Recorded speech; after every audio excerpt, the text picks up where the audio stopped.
번째 동체 착륙을 시도할 때 활주로의 정상적인 방향이나 반대 방향으로 착륙을 시도했다는 식인데 예. 활주로 아까 오창주.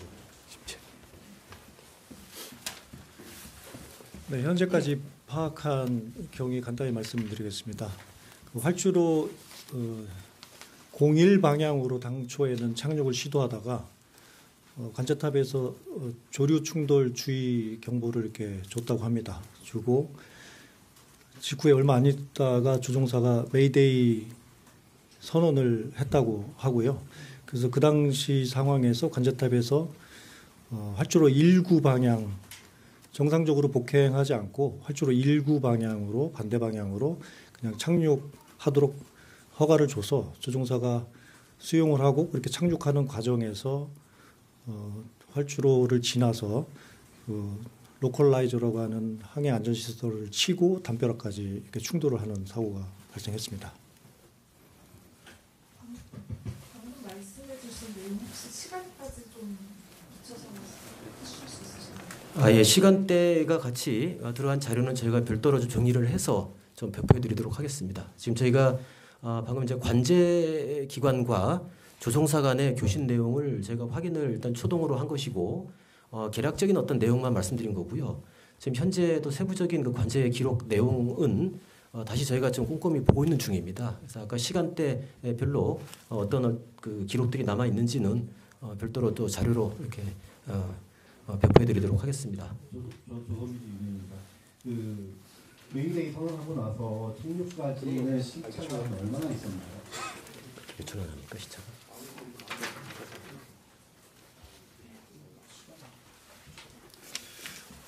정확한 그 시간대는 저희가 그 비행 기록 장치라든가 이게 자료를 확인한 후에 말씀을 드려야 되는데 지금 이제 대략 파악하기로는 약 2분 조금 넘는 걸로 이렇게 파악을 하고 있습니다. 예, 그 아까 두 번째 브리핑 할 때 이제 블랙박스 이제 확보 여부에 대해서 우리 기자분께서 말씀을 주셨습니다. 저희가 다음 브리핑 때 이렇게 말씀드리겠다고 했었는데 지금 블랙박스가 두 가지의 블랙박스가 있습니다. 비행 기록 장치라는 것이 있고 또 음성 기록 장치라는 게 있습니다. 블랙박스가 두 가지로 구분이 되어 있는데 현재 비행 기록 장치는 사고조사위원회가 수거했습니다. 수거해서 그거를 이제 조사를 할 것이고 음성 기록 장치는 좀 현장 이 상황에 따라서 추가로 좀 확보를 할 계획이라는 점을 말씀드리겠습니다. 그러니까 아까 여러 기자분들이 말씀하신 그런 시간이라든지 세부적인 어떤 그 동선 이런 것들은 이 비행 기록 장치를 좀 보면은 또 음성 기록 장치를 보면은 좀 더 정확한 어떤 정보를 알 수 있지 않을까 이렇게 보고 있습니다. 브리핑을 하실 때 그 활주로 길이가 짧지 않다고 말씀하셨는데 방금 말씀하신 거는 그 착륙하는 방향, 활주로 방향에 대해서 설명하셨는데 그 방향에 대해서도 이전에 했던 답변이 유효한 것일까요? 그렇습니다. 지금 아까 말씀드렸던 것처럼 그 지금 무한항공의 활주로 길이가 2,800m입니다. 그리고 그 전에도 항공기들이 운항을 했던 공항입니다. 사실은 그래서 이 활주로 길이가 충분치 않아서 이 사고가 났다라고 보기는 어려울 것으로 생각됩니다. KBS 이승훈입니다. 기상 상황 중에요. 그 바람의 방향이 이 여객기의 방향과 역방향이었습니까? 순방향이었습니까? 예, 그 세부적인 바람도 제가 지금 파악을 하고 있고 다음 브리핑 때 말씀드리겠습니다. 그럼 지금 이 비행기는 01번으로 착륙하려고 하다가 다른 19번인가요? 그쪽으로 지금 착륙했다는 건가요? 예, 그렇게 착륙을 하면서 사고가 난 것으로 저희가 잠정 이렇게 좀 보고 있습니다. 근데 아까 말씀드렸던 것처럼 여기 우리 비행 기록 장치라든지 또 관제사 교신 기록들을 좀 더 살펴보고 정확하게 좀 말씀을 드려야 될 것 같습니다. 01번과 19번의 활주로 길이는 똑같습니까? 활주로 길이는 같은 활주로에 어느 방향으로 착륙하냐에 따른 어떤 번호만 부여한 겁니다. 그러니까 물리적으로 다른 활주로가 아닌 겁니다. 나서 사상자가 옆에 났던 모든 비행의 과학 친구보다 더 많은 것 같은데 왜 사고에 이렇게 피해자가 더 많았던 이유가 뭐라고 좀 보시는지. 물론 원인이 밝혀져 알겠지만 혹시 추측하는 바가 있으신지 초동대원이 잘못했다든가 아니면 이런 것들이 있으신지. 네, 그 사고 아까 이제 말씀드렸던 것처럼 그 사고 원인에 대해서는 좀 더 저희가 파악을 좀 하고 이제 말씀드리는 게 좋을 것 같습니다. 아까 뭐 비행기가 기체 착륙, 동체 착륙을 하고 이제 화재가 났고 그 뒤에 소방 당국이 바로 출동을 했고 뭐 이런 것들은 시간대별로 일들이 쭉 진행이 됐었습니다. 근데 이제 과연 이제 어떤 원인 때문에 이제 피해 규모가 커졌는지는 조금 더 조사를 좀 해보고 좀 말씀을 드리는 게 좋을 것 같습니다. 배한경 전설입니다. 그 동체 착륙을 할 당시에 이 활주로 중단에서 착륙이 시도가 된 건지 아니면 활주로 중간 부분에서 시도가 된 건지 그 혹시 파악을 하셨나요? 예, 그거는 좀 확인을 좀 하고 있는 중입니다. 또 뒤에 또 말씀드리겠습니다. 저 뉴스 조용입니다. 그 무한공항 정기 국제선이 17년 만에 개항하게 된 좀 배경이 좀 궁금하고요. 그리고 이거 국제선 데일리로 좀 운행하는 데 있어서 좀 사전에 위험하다고 좀 파악하거나 그랬던 부분은 없었는지. 그 무한공항에 다시 이제 항공사들이 취항한 것은 이제 우리 항공사업법 상에 항공사업자들이 이제 신청을 하게 됩니다. 그런 슬롯 신청을 하게 되고 그 심사 과정을 거쳐가지고 이렇게 배정을 하게 되는 이런 절차를 진행하게 됩니다. 그러니까 다시 말씀드리면은 이 항공사가 이 무한공항에 국제선 그 노선을 취항을 하겠다라는 신청이 있었고 그 이후에 항공사업법에 따른 절차를 또 진행을 하고 뒤에 이제 운항이 이제 시작된 거다 이렇게 말씀드릴 수 있겠습니다. 근데 무한공항이 데일리로 국제선 운행은 해도 크게 문제가 없는 공항인 건가요? 그 전에도 사실은 무한공항에 뭐 운항을 했었습니다. 그러니까 갑자기 뭐 이렇게 휴직이 있던 공항에 이렇게 새로 들어온 것이 아니고 17년 그러니까 꽤 국내선 국제선 할 거 없이 운항을 쭉 해왔던 게 있었기 때문에 그렇게 좀 말씀드릴 수 있겠습니다. 한동안에 항공 수요를 고려해서 항공사들이 운항을 좀 조정을 했던 그런 과정이 있는데 이번에도 사실은 수요에 따라서 운항 계획을 조정을 했고 그거에 따라서 운항을 지금 이제 했다 이렇게 말씀드리겠습니다. 이제 서울경제 배상민 기자라고 합니다. 이제 예전에 미국에서도 이제 허드슨 강이랑 셋대 충돌해가지고 비상 착륙을 했었던 적이 있었거든요. 그때 사실 승객이 다 살았는데 셋대를 충돌한다고 다 이렇게 비행기가 착륙을 해서 다 사람이 승객들이 많은 피해가 발생하는 건 아니라고 보여지는데 직접적인 어떤 셋대 충돌이 이번 사고의 직접적인 원인을 추정한다라고 표현을 써도 되는 건지가 궁금하고 그리고 조종사의 비행 경력 이런 것도 파악되는 게 있습니다. 예, 그 조류 충돌 이제 말씀하셨는데 아까 이제 말씀드렸던 것처럼 이 사고 원인에 대해서는 저희가 조사를 좀 더 해볼 필요가 있습니다. 아까 블랙박스라든지 교신 기록들 이런 것들을 토대로 좀 정확하게 조사를 하고 그 결과를 말씀드리는 것이 좋겠다는 좀 말씀을 드립니다. 그리고 조종사는 지금 두 분이 탑승을 하셨는데 저희가 파악한 결과에 따르면은 기장은 현 직책을 맡으신 게 2019년 3월달에 이제 기장을 맡으신 것 같습니다. 그리고 비행 시간은 6,823시간 정도 비행을 하신 거로 나와 있습니다.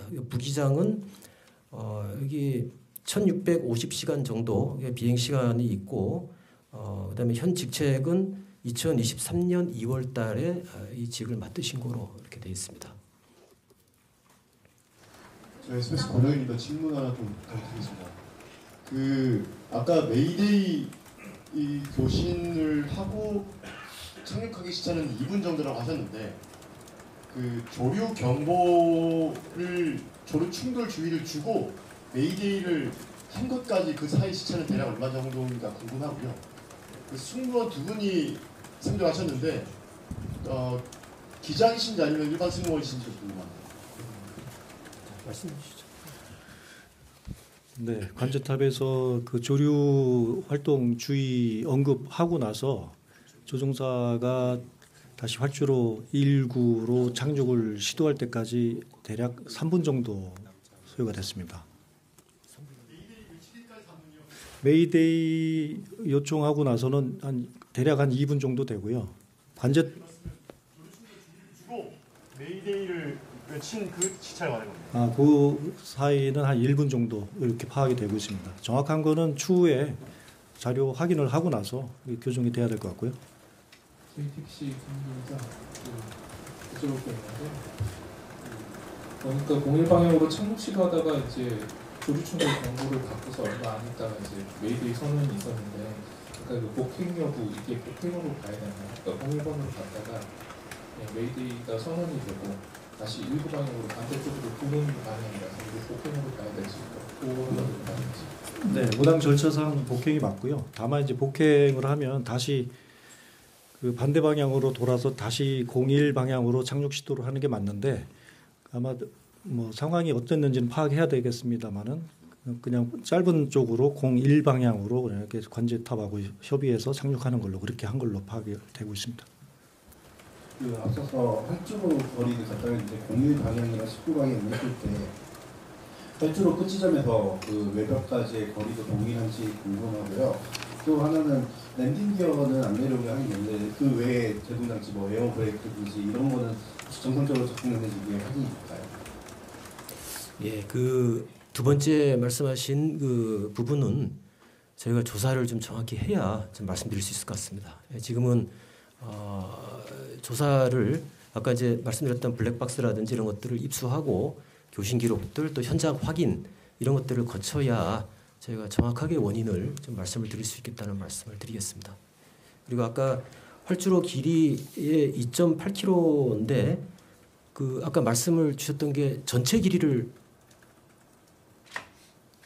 아까 활주로 길이 전체 길이를 말씀하신 겁니까? 어떻게?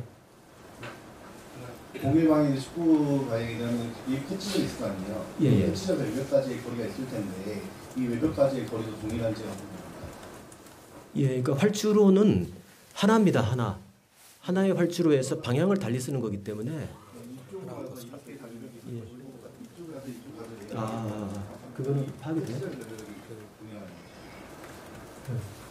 그 정확한 예. 자료는 그 데이터가 있으니까요. 그거는 확인해서 추후에 하는 걸로 이렇게 하겠습니다. 예. 말씀하신 건 저희가 수치를 좀 확인해 보고 좀 말씀을 다시 드리겠습니다. 무한공항에 정밀대기 접근 장치가 고장났다라는 얘기를 있는데 혹시 그거는 제가 좀 파악을 좀 해봐야겠습니다. 수방이 미리 그리고 경찰 측면 대비할 수 없고 워낙 시간이 짧아서 보통은 예, 그럼 뭐 제가 뭐 여러 가지 뭐 상황들을 좀 정확하게 더 보고 뒤에 아마 그런 것들은 말씀드려야 될 것 같습니다. 공항 옆에 외벽이 가까이 있는 게 좀 어색해 보이는데 원래 가까이 있는 게 정상적이에요. 외벽이 가깝다는 것은 활주로의 바로 옆에 외벽이 이렇게 있어도 괜찮아요. 그게 공항에 우리 없었다면 피해가 더 적었을 것 같은데 외벽 때문에 피해가 더 커진 거 아닌가 해서. 구상은 좀 확인을 해보고 말씀드리고 나을 텐데 기본적으로는 그 활주로 옆에 그 양 끝단에 오버로드를 방지하는 그 목재가 있고 활주로 옆으로 또 착륙되고 가서 또 추가로 목재가 놓여있고 그 외벽에 그 한카페 이제 그것들이 있습니다. 그런 것들은 저희가 그 제2단이나 공항 설계 기준에 맞게 다 이렇게 건설이 되는 부분이고 지금 시각적으로 화면을 보실 때 쉽게 보이실 수는 있는데 안 들립니다. 마이크 좀 대고 해주세요. 뒤에 하나도 안 들려요. 네, 지금 말씀하신 그거는 제가 아까 다른 기자님 말씀하셨던 것 같이 수치를 좀 확인을 하고 다음 브리핑 때 좀 말씀을 드리도록 하겠습니다. 다른 공항하고 좀 비교를 좀 해가지고 말씀드리겠습니다. 질문 하나 좀 드리겠습니다. 이게 그러니까 시차를 정리를 하면 조류 충돌 주의보를 준 지 1분 후에 메이데이가 있었고 메이데이가 있은 지 2분 뒤에 충돌을 했다라는 거잖아요. 그러면 이 조류 충돌 주의라는 게 발령한 주의를 준 지 1분 후에 메이데이가 났다면 굉장히 짧은 시간 같은데 조류 충돌 주의보가 그렇게 급작하게 주어져야 되는 건지 좀 궁금합니다. 이게 어떤 좀 프로토콜이 있는 건지 좀 궁금합니다.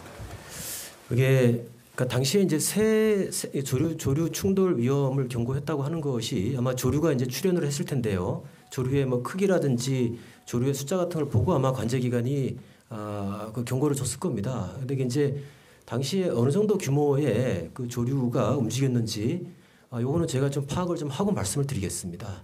예, 통상 이 조류의 어떤 이동을 좀 보면서 판단을 하기 때문에 그 당시에 그 규모라든지 이런 것들 좀 보고 파악을 해보고 말씀드리겠습니다. 지금 KBS 이승훈입니다. 지금까지 진행된 조사 가운데 물론 다 조사는 안 됐지만 규정이나 뭐 매뉴얼 같은 거하고 좀 다르게 진행됐을 만한 여지가 있어 보이는 부분이 좀 있습니까?